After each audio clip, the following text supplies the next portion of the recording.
13 नवंबर को समरावता में जो हिंसा हुई थी उसकी आंच की तपिश अभी भी महसूस होती है, क्योंकि नरेश मीणा अभी भी जेल में बंद है। आपको बता दें कि समरावता में 13 नवंबर को जो हिंसा हुई थी उस मामले में कुल 63 आरोपियों को पुलिस ने गिरफ्तार किया था। इन 63 में से 62 आरोपियों को जमानत का लाभ मिल चुका है, लेकिन नरेश मीणा अभी भी जेल की सलाखों के पीछे हैं।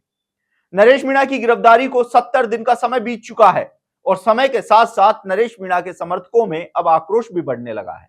आपको बता दें कि नरेश मीणा की रिहाई की मांग को लेकर अब तक 2 बार महापंचायतों का आयोजन हो चुका है। पहली महापंचायत चौथ का बरवाड़ा में हुई, तो उसके बाद 29 दिसंबर को नगर फोर्ट में महापंचायत हुई। इस महापंचायत में कई दिग्गज भी जुटे, जिनमें प्रहलाद गुंजल और प्रताप सिंह खाचरियावास का नाम भी शामिल है। तो वहीं नगर फोर्ट में जो महापंचायत हुई थी उसमें ऐलान किया गया था कि यदि 10 दिन में नरेश मीणा को लेकर सरकार कोई फैसला नहीं लेती है तो जयपुर की सड़कें जाम की जाएंगी।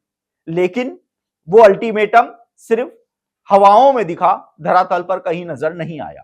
उसके बाद प्रहलाद गुंजल लगातार नरेश मीणा की रिहाई की मांग को लेकर संघर्ष करते हुए नजर आए। इसके साथ ही सर्व समाज की ओर से प्रहलाद गुंजल को समर्थन भी मिलता दिखा।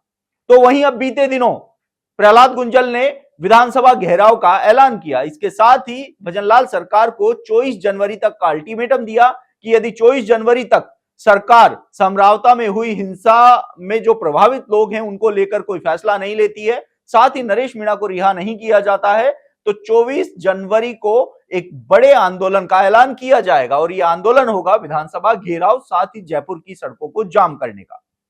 लेकिन अब इस अल्टीमेटम को बीतने में भी महज कुछ ही समय बचा है। ऐसे में अब सर्व समाज की ओर से नरेश मीणा को लेकर क्या फैसला लिया जाएगा, इसका इंतजार इस समय पूरे देश की जनता देख रही है। अब इस मामले के बारे में आपको बता देते हैं कि जब राजस्थान में विधानसभा उपचुनाव हुए तो देवली उनियारा सीट पर निर्दलीय प्रत्याशी रहे नरेश मीणा चुनावी मैदान में डटे हुए थे। समरावता में वोटिंग केंद्र लंबी दूरी पर बनाने के चलते जो मतदाता थे उन्होंने मतदान का बहिष्कार किया और उन्होंने आंदोलन भी किया और इस आंदोलन में शामिल नरेश मीणा भी हुए। लेकिन इसी दौरान एसडीएम अमित चौधरी के द्वारा जबरन 3 लोगों से वोट डलवाने की सूचना नरेश मीणा को मिली और वह मतदान केंद्र पर पहुंचते हैं और आवेश में आकर एसडीएम अमित चौधरी को थप्पड़ मार देते हैं। इस मामले ने इतना तूल पकड़ा कि रातों रात समरावता आग में झुलस गया। बड़ी मात्रा में यहां पर नुकसान देखने को मिला, लोगों के घर जला दिए गए, गाड़ियां जला दी गई, लेकिन इसके बावजूद भी प्रशासन और सरकार खामोश रही। इस पूरे मामले में पुलिस ने नरेश मीणा को आरोपी बनाया, उनके ऊपर हिंसा फैलाने, एसडीएम को थप्पड़ मारने, इसके साथ ही पुलिस हिरासत में भागने के जो आरोप हैं, वो धाराएं हैं, वह लगाई गई। इसके साथ ही नरेश मीणा के पुराने मामलों को भी पुलिस ने खोल के रख दिया, जिसके चलते अभी तक भी नरेश मीणा की रिहाई है वह नहीं हो पाई है, या यूं कहें कि अभी तक उनको जमानत का लाभ नहीं मिला है। तो वहीं पहले निचली अदालत से नरेश मीणा की जमानत याचिका खारिज होती है, उसके बाद हाईकोर्ट भी नरेश मीणा को जमानत देने से इनकार कर देता है, जिसके बाद सर्व समाज में आक्रोश है।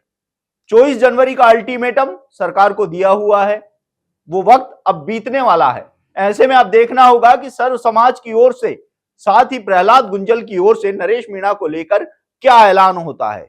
क्या सच में नरेश मीणा के लिए जो आंदोलन की हुंकार भरी जा रही है वो हुंकार इस बार धरातल पर नजर आएगी, या फिर नगर फोर्ट और चौथ का बरवाड़ा जैसी महापंचायतों में हुए ऐलानों की जैसे ही वह सिर्फ हवा में तैरती हुई नजर आएगी। ये देखने वाला विषय होगा। अब इंतजार करना होगा कि नरेश मीणा के लिए सर्व समाज आने वाले समय में क्या बड़ा कदम उठाता है। आप देखते रहिए पॉलिटिकल नगरी, मैं हूं ललित वर्मा।